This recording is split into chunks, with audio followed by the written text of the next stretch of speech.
We speak now to a black-owned fintech firm that is Tafari Capital. It's launched a digital finance and e-commerce platform, specifically though targeting SMME sectors that has often said to be overlooked. We're joined now by its executive Chairman, Dr. Thabo Lehlokoe. Very good evening to you, and thank you so much for speaking to us. Obviously very timely, as we mentioned, the ease of doing business during a time of social distances.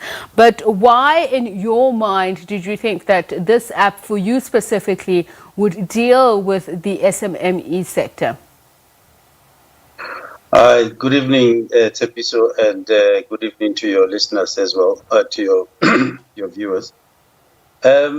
Look, the truth of the matter is that, and if what I see from the comments of the SMMEs regarding what they feel as exclusion of their exclusion in the participation of the economy, indeed there is an opportunity for something of this nature to become it's quite timely for us to get into the market and do something about it.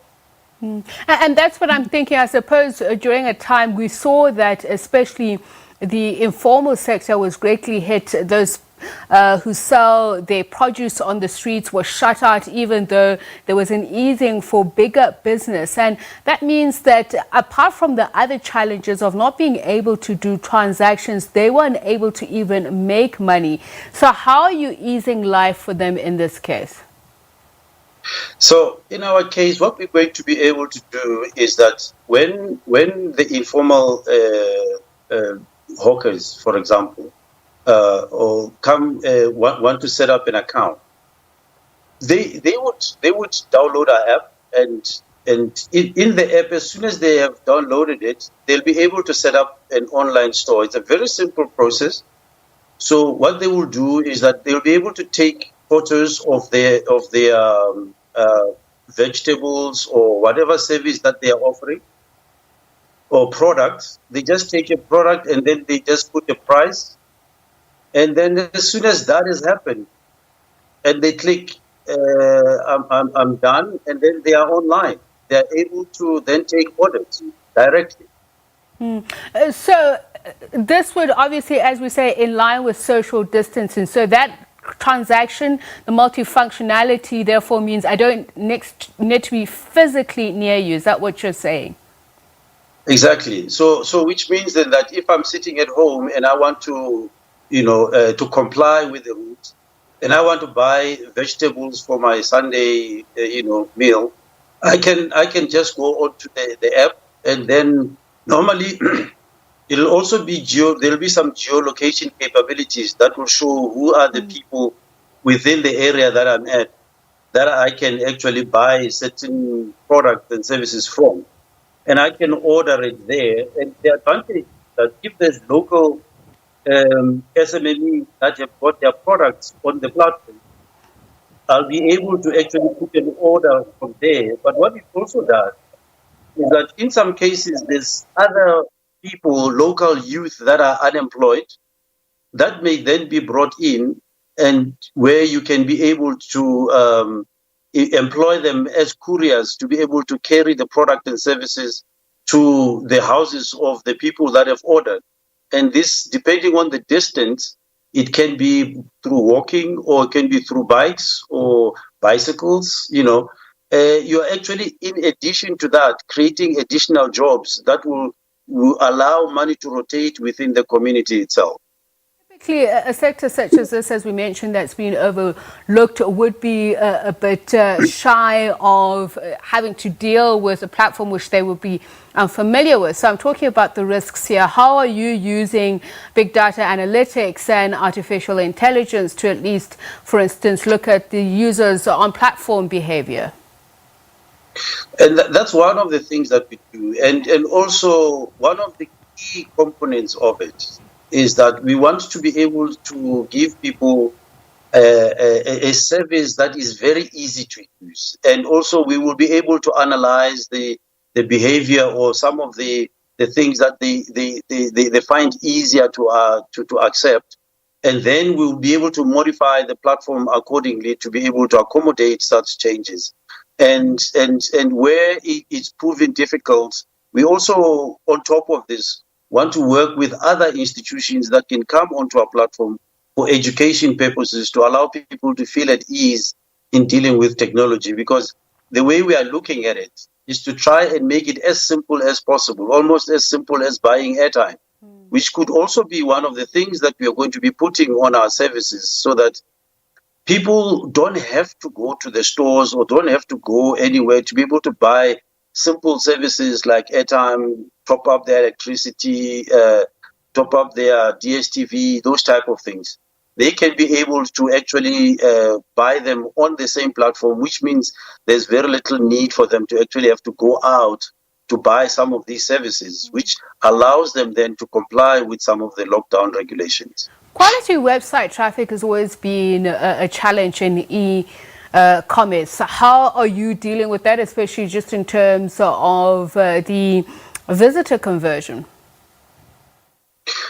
Look, as I'm saying, the way we are looking at it is that part of the technology will be able to track and trace to see how many people actually come and at what point, during their sales conversion, are they, do they stop or do they actually conclude with the transactions? And we'll be able, because normally, once they've registered, we can also be able to find a way of tracking and be able to maybe, send them reminders or, hey, we see you are interested in something like this. If there was a problem, you try to see if you can help to solve the problem. Maybe they didn't understand something or they didn't like something about this. There'll be an ability also for them to be able to comment about the service that they're getting on the platform, so that it enables us to get feedback and improve our service.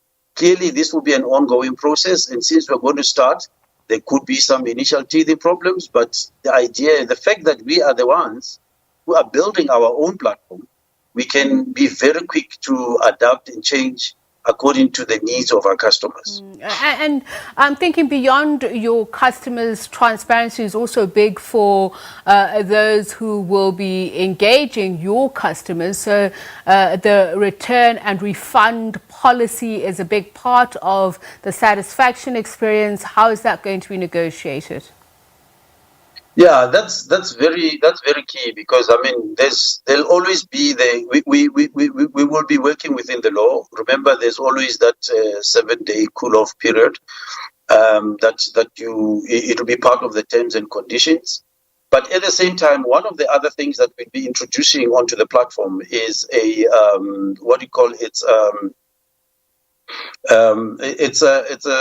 a system that will allow people. It's an escrow system, whereby when you buy a product from our market, you will pay, but the payment doesn't go immediately to the seller of the product. It gets escrowed into a separate account, so that both it will leave the buyer's account, and the seller will be able to see that indeed first of all, you have money, and secondly, you have paid, and it's sitting in a third-party account. That gives the seller the confidence to say, okay, fine, then I can deliver the product. But also, once the seller has delivered the product, the buyer has the option as well of being able to check whether this product is what I've ordered, because some people may not actually give you what you have ordered. In which case, you can be able to reject the transaction and pull the money back. Or at that point in time, if the product actually meets your needs, you are then able to get the transaction approved, and then you can pick up your product. That way, we're giving comfort to both buyers and sellers that we are securing them in this situation, and they feel more comfortable in dealing with a platform like ours. But also, there'll also be some other rating. There's a rating system that will be included in the platform, whereby people will be able to rate the services that they are getting. And clearly, if you are a seller on the platform and you have been rated as somebody who's providing a bad service, you won't be getting any sales, because nobody would want to go with you. So it will be in your interest to be able to make sure that your ratings are high by providing good service. Okay, thank you so much.